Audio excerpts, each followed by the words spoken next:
Chapter 8. Give up any need to try to be abundant.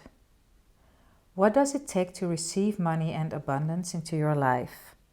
It takes a willingness to give up asking for money in the first place. Stop asking so hard for the money.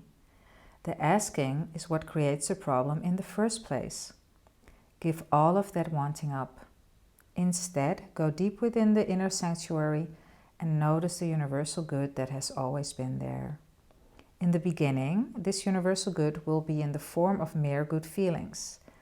They may not look anything at all like the dollars which you seek, but they feel the same.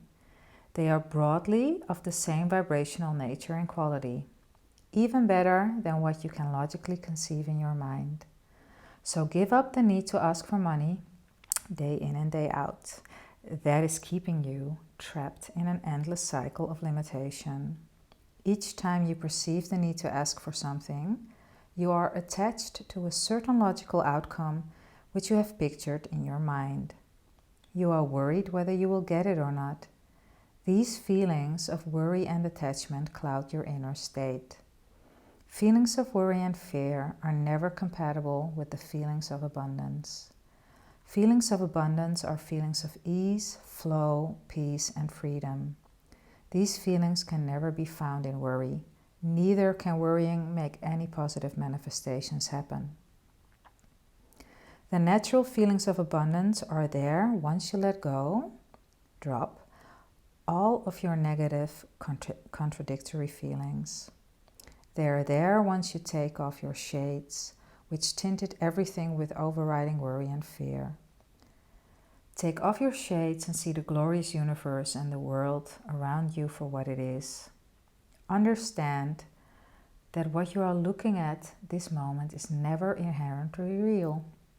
Understand that what you are looking at this moment is never inherently real. Everything is merely propped up by the energy summoned by your inner state. This is why when I finally understood these teachings, I was able to give up most of my worrying at once. In the past, I would look at the bills I had to pay and worry about whether I had enough money for this month. Then my mind would go into overdrive, making calculations for the next month and the next. All of this is like getting carried away by a scene in a movie and allowing your imagination to have power over you. It's silly to do so. The movie has no more power over you than you have power over your inner states. Once I understood these universal principles, the bills and bank account did not morph into something else overnight. They were still the same physically, but the biggest change was in me. I could now look at them differently. I now know that they were the manifested results of my previous inner states, and that my new inner state from this point on would change everything in massive ways. This was all the knowledge and knowing I needed. No outside assurance was necessary. Therefore, in the intervening weeks, when I still observed my old financial reality, I paid no attention to it. I said, "This is my old reality that is in the process of changing to something better." I said it, felt it, and believed in it because I finally understood these universal principles. Sure enough, within a week or two, physical signs started to occur in my reality. They started innocuously enough, in the form of a phone call from an old client wanting to hire me for some work. Then more phone calls and more work opportunities followed. All of this happened without me having to take a single physical action. Please understand that physical action is not the key here. No active physical intervention is needed on your part. What is needed on your part is mental intervention in the form of letting go of, dropping, all your unwanted negative thoughts and staying there. That is all that is required of you. Was it easy for me to drop my negative thoughts and stay there in the beginning? Absolutely not. It was downright scary for me. It was scary because my ego mind still kept feeding me all sorts of doomsday scenarios on what would happen if I did not have the money. The ego mind will keep feeding you all this information to keep you safe. It wants you to plan for the future and take preventative measures against unseen dangers. But the ego mind too is acting from its limited physical perspective. It does not need to know, it does not know what the universe knows. It operates in isolation as an individualistic self, cut off from the universe. Therefore, the solutions proposed by the ego, and even the rational self, are all based on your physical effort alone. That is why you feel so drained and worn out. We are not in this alone. We are not meant to do this alone. All through my life, I had come to believe that I was in this alone and had to solve all my financial issues alone. Therefore, everything that I did was predicated on taking action. Everything I did was based on the premise of making something happen through the power of my physical actions and influence. Did it work? To some extent. I achieved some results, but obviously still not enough to achieve everlasting abundance and success. In fact, a lot of what I did made me unhappy and wore me out. Of course I was worn out, because I was not living by these highest universal truths. Over time, I allowed myself to believe that I was separate from everyone else and separate from the universe. Someone who does everything by himself will wear himself out sooner or later. How are we meant to function in this universe? In each moment, there are universal forces standing by and waiting to intervene on our behalf. Universal energy is always flowing through us, whether we realize it or not. When we acknowledge this universal flow and make use of it, we become one with the universal flow. We are no longer struggling against the flow and the tide of things. The universal flow is what ties everything together. You go along with the universal flow by letting go of and dropping all your negative, contradictory thoughts that make you feel bad.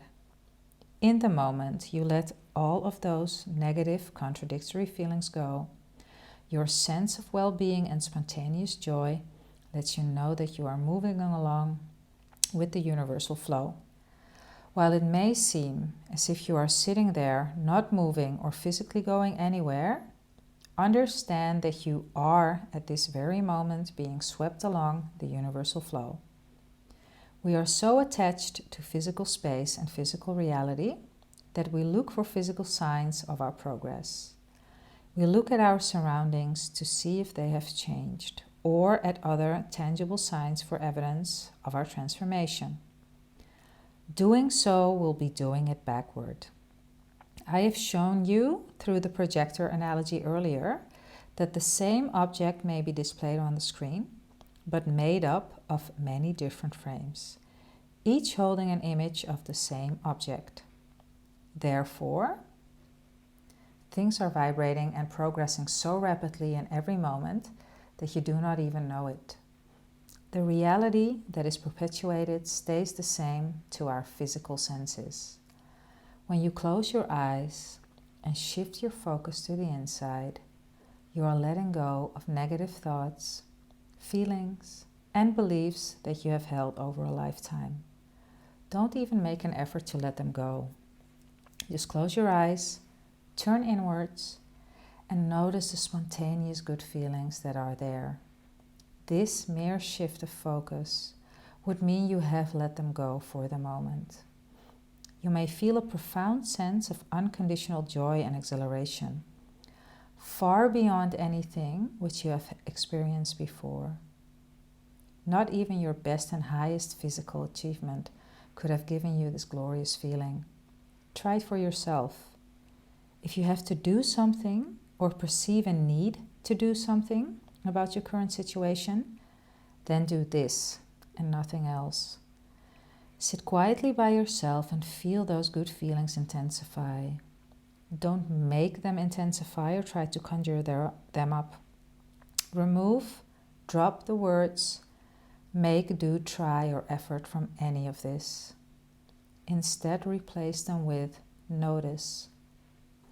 Simply notice what is there, and it will intensify itself for you. On the outside, it may seem as if you're making little physical progress. It may seem as if you're not moving anywhere. This seems like the most illogical thing to do in the face of pressing problems, which is why so few people ever get down to doing it. As a result, few people have the wisdom of taking this path. I am now cajoling you to do so because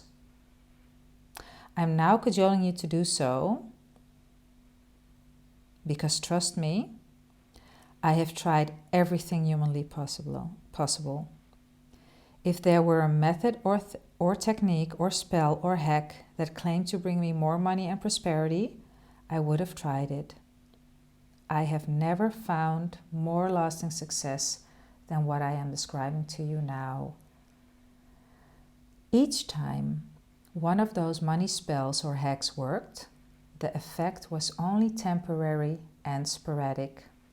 They did not work as well as I wanted them to, or I would tire myself out trying to apply them over and over again.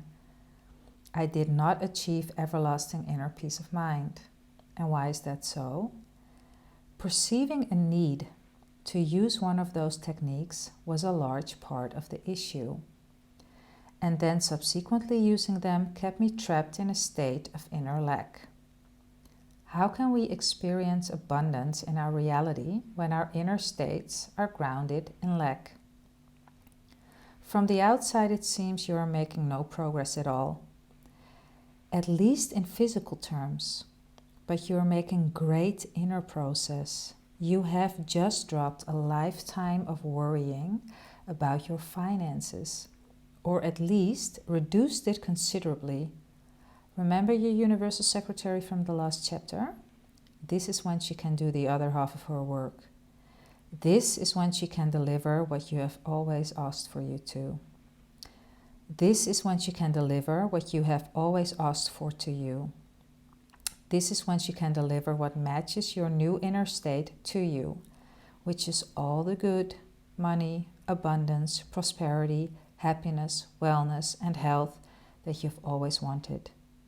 The universal goodness that you experience when you close your eyes and turn inwards signifies your highest and purest connection to the universe.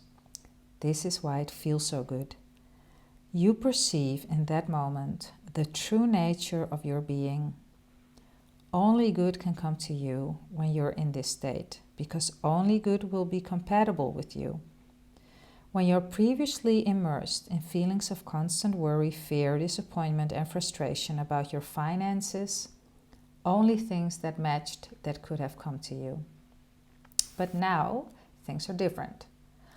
All you need to do is stay there and maintain these universal good feelings and all the good you have asked for, in a form individualized for you, will be added to your experience. You do not have to take my word for this. I have taught this technique to hundreds of thousands of readers over the years. I have done everything I can through the power of the written word and my intention for this series of books. But what is left now is up to you. It is up to you whether you want to turn inwards from this moment on and devote yourself to this new way of thinking and acting in the world. If you decide to do so, despite your initial skepticism, and persist at it, then the universe responds in the most beautiful and glorious ways possible. I can assure you that the universe will surprise and stump you in the most amazing ways. I have no adequate words to convey how the universe will surprise you, because even my most uplifting words are limited by the technicalities of our language. When the universal good flows into your life in huge, unbridled, unrestricted ways, you will instinctively understand what I have been talking about. You will finally understand why your previous worries, fears, and frustrations about the future have been unfounded.